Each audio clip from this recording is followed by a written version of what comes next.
Saya harus beritahu hal yang penting, terpenting, orang Kristen dan Katolik di Papua lebih jahat daripada Islam.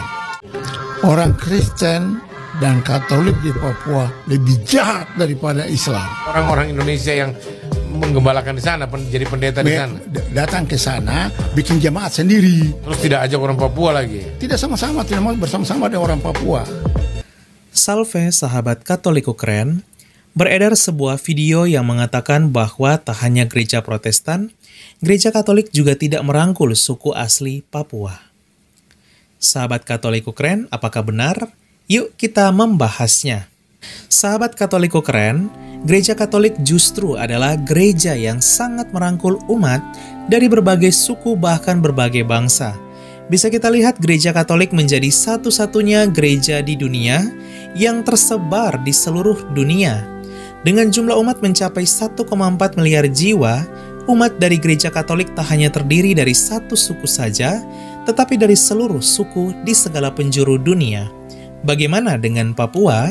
Gereja Katolik yang ada di Papua justru merupakan penduduk asli dari berbagai suku di Papua. Tak hanya suku Papua, tapi umat Katolik Papua juga berasal dari suku Minahasa, Toraja, Batak, Jawa, dan lain-lain yang datang bekerja di Papua. Semua bersatu dalam gereja Katolik yang kudus. Pernyataan seorang bapak tersebut tentu sangat tidak sesuai dengan fakta yang ada dan tidak bisa disamakan dengan gereja-gereja yang lainnya. Gereja Katolik itu adalah gereja yang inklusif, bukan eksklusif yang hanya untuk satu suku saja, tetapi inklusif, terbuka untuk seluruh suku, ras, golongan, latar belakang sosial, dan budaya, karena Katolik sendiri itu artinya universal.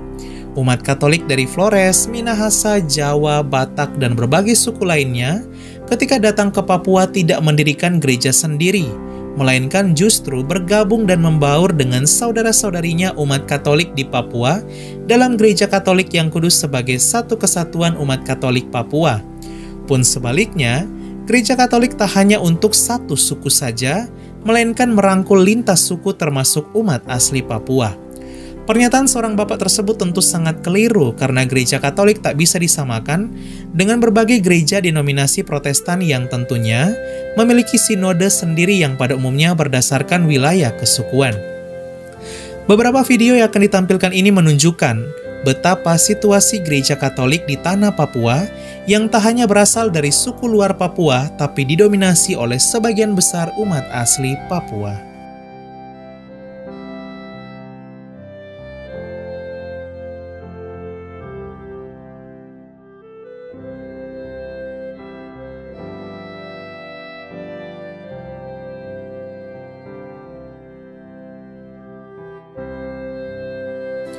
Ada juga video lainnya yang memperlihatkan betapa umat Katolik asli Papua yang begitu mencintai imam Katolik mereka yang bahkan berasal dari Belanda dan berbeda dengan mereka. Penyesalan, menangis pun semua telah terjadi. Yang hilang tak mungkin kembali, hanya Tuhan yang tahu. Apakah tangisan umat Katolik asli Papua untuk Pater Trop OSA ini adalah bukti jahat atau justru bukti cinta gereja Katolik untuk Papua dengan mengutus para misionarisnya bahkan dari luar Indonesia untuk berkarya merangkul umat Katolik asli Papua? Para misionaris Katolik bahkan berpuluh-puluh tahun hidup di Papua. Mereka bahkan dari berbagai suku Indonesia bahkan berbagai negara datang ke Papua untuk membangun gereja Katolik di Papua. Bahkan para misionaris asli Papua juga yang sekarang banyak berkarya untuk gereja Katolik di tanah Papua, mencintai dan melayani semua yang ada di gereja Katolik di Papua, yang umatnya tak hanya asli Papua, melainkan umat Katolik dari lintas suku yang hidup di Papua. Semua itu dilakukan karena para misionaris Katolik yang juga begitu mencintai Papua. Jika ingin melihat persatuan yang sangat kuat dan sungguh nyata di dalam kekristenan, datanglah ke gereja Katolik dan lihat betapa gereja ini begitu luar biasa. Satu-satunya gereja yang umatnya terdiri atas berbagai suku dari segala penjuru dunia dan segala negara. Itulah yang juga terjadi di Papua, di mana saat misa, umat Katolik yang hadir tidak hanya dari suku asli Papua, melainkan dari lintas suku. Walau berbeda suku, namun satu sebagai saudara dalam iman Katolik dan hadir dalam prenekaristi yang sama. Dari Vatikan hingga ke pelosok-pelosok desa, satu dalam persatuan dengan Paus di Roma.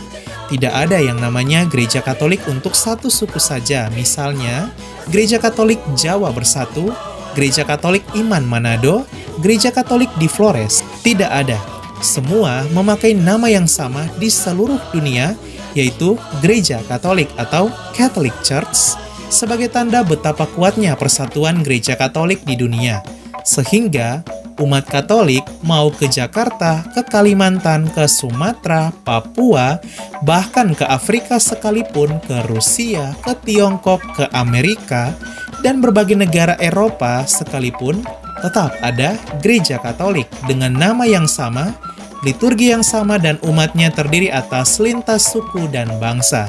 Sehingga umat Katolik Flores tentunya bisa masuk gereja Katolik di Papua. Pun sebaliknya, umat Katolik Papua bisa masuk gereja Katolik yang ada di Flores karena sama dalam liturgi dan saudara dalam iman. Sakramen Ekaristi juga menjadi lambang persatuan umat Katolik di seluruh dunia dari berbagai suku dengan Paus di Roma sebagai pemimpin dan wakil Kristus di dunia. Hingga saat ini, Gereja Katolik di Papua memiliki jumlah umat mencapai 1,1 juta jiwa, bahkan menjadi gereja terbesar berdasarkan jumlah anggota dan terdiri atas berbagai suku termasuk suku asli Papua yang mendominasinya, serta tersebar di 6 provinsi dengan 5 keuskupan di tanah Papua. Gereja Katolik bahkan memiliki peran yang sangat penting dalam pembangunan sumber daya manusia di Papua melalui pendidikan dan karya sosial, serta hadir untuk melestarikan budaya dalam inkulturasi gereja. Sahabat Katoliko keren, semoga ini membuat kita semakin bangga menjadi anggota gereja yang satu, kudus, Katolik, dan Apostolik. Katoliko keren, gereja yang merangkul semua suku dan hadir bukan untuk menghilangkan budaya, melainkan justru melestarikan budaya, bahkan membangun sumber daya manusia melalui karya sosial di bidang pendidikan, kesehatan, dan lain-lain. Katoliko keren, salve! Keluarga kami dibangun dari berbagai bangsa, baik orang tua maupun muda, kaya dan miskin, pria dan wanita, orang yang berdosa maupun yang kudus. Keluarga kami selama berabad-abad telah ada di dunia ini. Dengan rahmat Tuhan, kami membangun rumah sakit dan merawat orang sakit. Membangun panti-panti asuhan untuk membantu orang miskin. Kami adalah organisasi berbasis keagamaan terbesar di dunia, memberikan penghiburan bagi mereka yang membutuhkan. Kami mendidik lebih banyak orang dibandingkan organisasi lain. Kamilah yang mengembangkan metode ilmiah dengan pembuktian yang ilmiah juga.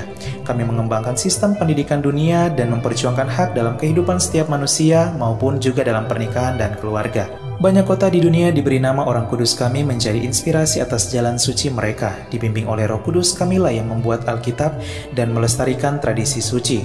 Roh Kuduslah yang masih terus membimbing kami hingga lebih dari 2000 tahun. Kami adalah Gereja Katolik.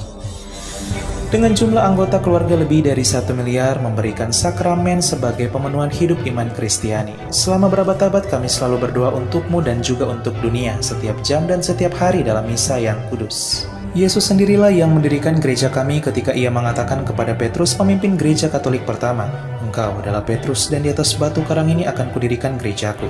Selama 2000 tahun kami memiliki garis kepemimpinan yang tak terputus, yang membimbing gereja Katolik untuk mengasihi dunia yang saling melukai di dalam dunia yang dipenuhi kekacauan dan luka. Sungguh meneguhkan jika kami mengetahui bahwa ada yang tetap berada dalam kebenaran sejati yang kuat, yaitu iman Katolik. Cinta kasih yang kekal dari Tuhan dianugerahkan kepada seluruh ciptaannya. Jika Anda jauh dari gereja Katolik, kami mengajak Anda untuk mengunjungi gereja Katolik hari ini karena kami selalu terbuka. Kami adalah keluarga besar yang dipersatukan oleh Yesus Kristus yang adalah Tuhan dan Juru Selamat kami. Kami adalah gereja Katolik, selamat datang kembali ke rumah yang sejati.